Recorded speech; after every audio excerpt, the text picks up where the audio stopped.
Students, आपको date to equity ratio दे रखा है 2, जिसे आप 2:1 भी कह सकते हैं। आपको विद रीजंस बताना है कि ये रेशियो जो है वो इंक्रीज होगा या डिक्रीज होगा या इस पर कोई चेंज नहीं आएगा इन द फॉलोइंग केसेस। तो सबसे पहला केस है सेल ऑफ लैंड, जिसकी बुक वैल्यू है ₹4 लाख और इसको बेचा गया है फॉर ₹5 लाख। तो स्टूडेंट्स, लैंड एक नॉन करंट एसेट है जो डिक्रीज हो रहा है, ठीक है। जो इसको बेच के पैसा आया होगा वो कैश है, वो एक करंट एसेट है, वो इंक्रीज हो रहा है। और जितना यहाँ पे फ़ायदा हो रहा है उससे आपका शेयर होल्डर फंड भी इंक्रीज हो जाएगा, ठीक है स्टूडेंट्स। तो जब लैंड को बेचा जाएगा तो उससे नॉन करंट एसेट डिक्रीज हो जाएगी 4 लाख से, करंट एसेट बढ़ जाएगी 5 लाख से, ठीक है। बट इसका हमारे डेट टू इक्विटी रेशियो पे इससे कोई फर्क नहीं पड़ेगा, क्योंकि डेट टू इक्विटी रेशियो का फॉर्मूला होता है non current liabilities divided by share holders fund, ठीक है।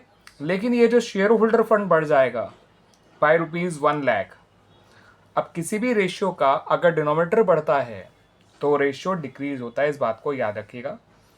तो इस ट्रांजैक्शन की वजह से shareholder fund will increase by ₹1 lakh, ठीक है students, and no effect on non current liability, and as a result of this the debt equity ratio will decrease. Clear students? कुछ ऐसा ही स्टूडेंट्स अगले पॉइंट का है।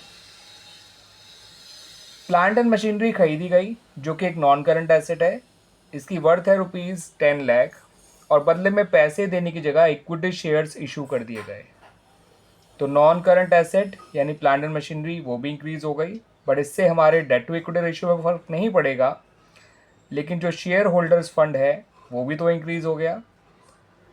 अब शेयर होल्डर फंड इंक्रीज हुआ है because of increase in equity share capital, ठीक है, जो कि शेयर होल्डर फंड का पार्ट है।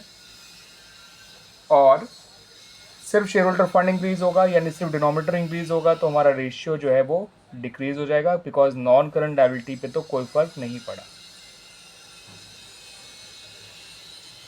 Now look at the last transaction, issue of preference shares for the redemption of 13% debentures जिनकी वर्थ है ₹10 लाख। तो स्टूडेंट्स, यहाँ पर दो बातें समझिएगा। जिस साल डिबेंचर्स का रिडम्पशन होना होता है उस साल वो नॉन करंट लायबिलिटी नहीं करंट लायबिलिटी होते हैं, ठीक है।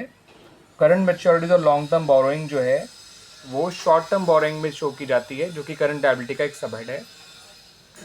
तो करंट लायबिलिटी रिड्यूस हो गई आपकी बाय ₹10 लाख, और प्रेफरेंस शेयर इशू करने से शेयर होल्डर्स फंड आपके इंक्रीज हो गए बाय ₹10 लाख। और अगर केवल शेयर होल्डर फंड ही इंक्रीज हो रहा है, यानी किसी भी फ्रैक्शन का या किसी भी रेशियो का सिर्फ डिनोमिनेटर ही इंक्रीज हो रहा है, तो रेशियो फिर से क्या हो जाएगा स्टूडेंट्स? डिक्रीज हो जाएगा। यानी कि डेट टू इक्विटी रेशियो यहाँ भी क्या हो रहा है? डिक्रीज हो रहा है। शेयर होल्डर फंड यहाँ भी बढ़ा, शेयर होल्डर फंड यहाँ भी बढ़ा, शेयर होल्डर फंड यहाँ भी बढ़ा। यहाँ प्रॉफिट की वजह से बढ़ा, and profit is a part of share holder fund. यहाँ इक्विटी शेयर के बढ़ने से बढ़ा, वो भी शेयर होल्डर फंड का पार्ट है, share capital, equity share capital. यहाँ प्रेफरेंस शेयर बढ़ने की वजह से बढ़ा। तीनों ही केसेस में नॉन करंट लायबिलिटीज़ में नो इफेक्ट रहा और सिर्फ शेयर होल्डर फंड ही बढ़ रहा है। और सिर्फ अगर शेयर होल्डर फंड ही बढ़ रहा है, ठीक है, and no change in the non current liability, the debt to equity ratio will decrease.